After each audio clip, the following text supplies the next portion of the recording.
Perintahkanlah jiwaku ini. Arahkanlah jalan hidupku ke arah benar, Madawa. Akankah aku dapat mengatasi kelemahanku?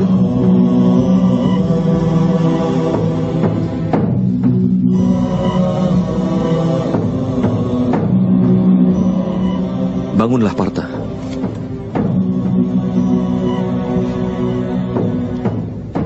Sekarang dengarlah. Memahami rahasia kehidupan berarti juga memahami bentuk nyata dari penciptaan itu sendiri. Memasukkan kepalan tanganmu ke dalam arus sungai Gangga, kau tidak akan mendapatkan apa-apa.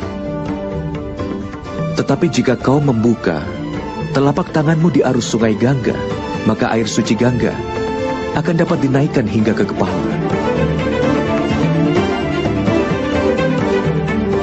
Pikirkanlah, Partha. Apakah itu kepalan tangan keangkuhan atau tangan terbuka dari pengorbanan yang telah kau pikirkan?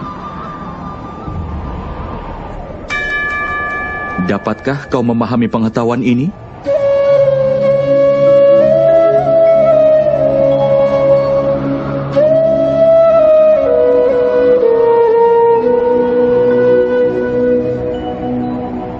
Apakah dunia ini sebenarnya, Partha? Manusia, iblis, burung, parasit, serangga, ikan, dan pepohonan? Bagaimanakah semuanya diciptakan? Berasal dari unsur apa mereka diciptakan? Bagaimana fungsi mereka dan bagaimana cara mereka bertahan? Bagaimanakah cara mereka mati?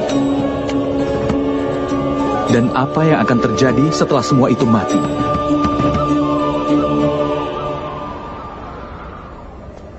Renungkan akan rahasia ini. Tubuh manusia terbuat dari tanah, Madawa. Air mengalir di dalamnya sebagai darah dan kebaikan. Api memberikan kehangatan pada tubuh, termasuk rongga kosong lainnya yang ada dalam tubuh. Karenanya, tanah, udara, air, api, dan juga ruang. Tubuh terbuat dari kelima elemen dasar yang disebut Pancamahabhuta. Karenanya, Bhisma yang agung, Guru Drona, tidaklah lebih dari tanah, air, udara, api, dan ruang saja. Bahkan orang pintar pun terdiri dari kelima elemen itu. Begitu juga dengan para tirani. Jadi apa yang akan kau rindukan, Partha? Apakah tanah? Tapi Madawa, tubuh ini memang terbuat dari tanah yang juga melambangkan ciri manusia itu sendiri. Semua ikatan mengakar dalam tubuh yang terbuat dari tanah. Tidak, Partha. Jika ini memang benar, lalu mengapa tubuh seseorang akan hancur setelah mati? Kenyataannya, tidak ada satupun yang berasal dari tubuhnya ataupun hubungan yang mengakar di dalam tubuhnya. Sifat dan tingkah laku dan juga amal dari seseoranglah yang menjadi cirinya. Lalu bagaimanakah sifat, tingkah laku dan amal diciptakan? Pahamilah itu, Partha. Kehidupan manusia hanyalah perwujudan keserasian antara sesuatu yang tampak dan tidak tampak. Tetapi sifat dan amal dari setiap manusialah yang membuatnya akan menjadi berbeda. Dasar untuk ini adalah 3 sifat manusia yang disebut Triguna. Terdiri dari tamas, rajas, dan satwa. Apa yang dimaksud dengan itu, Madawa? Tamas berarti kebodohan. Menghabiskan hidup tanpa memikirkan, baik atau buruk bisa dikatakan tamas yang berhubungan dengan kebodohan. Seperti halnya kehidupan binatang, yang semata-mata hanya untuk memenuhi keinginan tubuh mereka. satwam sendiri artinya adalah kebaikan. Ketika seseorang dalam situasi tertentu memikirkan keadilan, kebenaran, dan tradisi sebelum melakukan sesuatu, maka dia disebut sebagai satwam yang berhubungan dengan kebaikan. Di tengah kedua hal itu adalah seseorang yang menguasai ilmu pengetahuan, tapi dia juga tertarik akan nafsu tubuh dan juga pikirannya. Seperti manusia yang hidup dengan keangkuhan, artinya rajas yang berhubungan dengan nafsu. Dengan menciptakan keseimbangan antara kebodohan, nafsu, dan juga kebaikan, maka sifat manusia dapat ditentukan.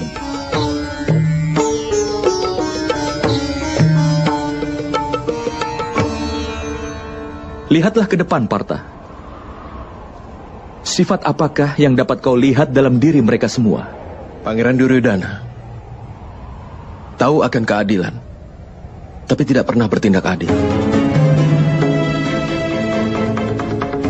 Hidupnya dipenuhi dengan keangkuhan.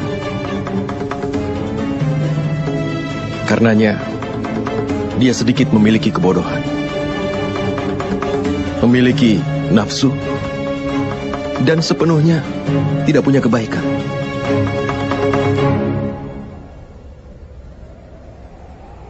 Dan di sana, ada Pangeran Dursasana. Dia selalu mematuhi perintah dari kakak tertuanya, tanpa berpikir lagi. Karenanya, dia memiliki kebodohan. Lihat juga kakekmu Bhisma, Partha. Dia punya keseimbangan antara kebaikan dan kebodohan. Dia tidak memiliki keangkuhan, tetapi dia terikat dengan pemikiran usang dan tradisi yang kuno. Bahkan ketika keinginannya muncul, dia tidak bisa melanggar sumpahnya.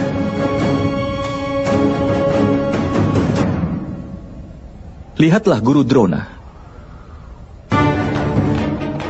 Dia memiliki baik pengetahuan maupun keangkuhan.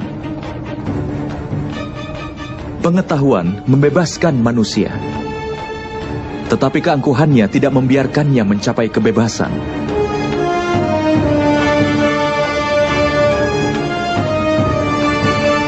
Tapi Madhawa, jika sifat manusia adalah kesatuan dari 3 sifat manusia, apakah perbuatan manusia sudah ditakdirkan sebelumnya?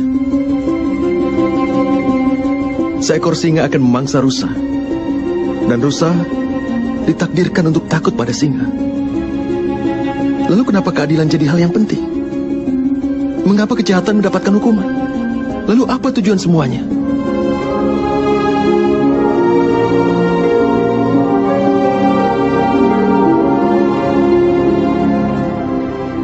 Sebuah pertanyaan yang bagus, Partha.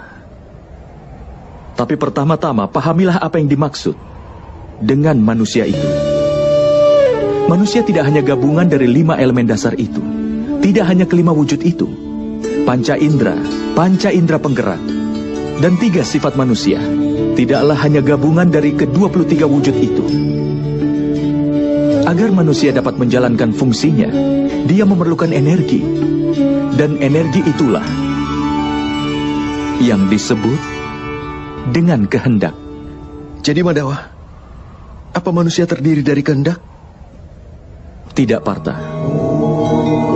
Bersamaan dengan kehendak manusia dan gabungan dari ke-23 unsur itu adalah ciptaan. Dan yang berada dalam peringkat disebut manusia ini terbuat dari 23 unsur, yang artinya percikan terkecil dari dewa, yang dinamakan sebagai jiwa. Ketika ciptaan dan manusia menjadi satu, yang berarti ketika percikan terkecil dari dewa berada dalam tubuh seseorang sebagai jiwa, saat itulah manusia akan hidup.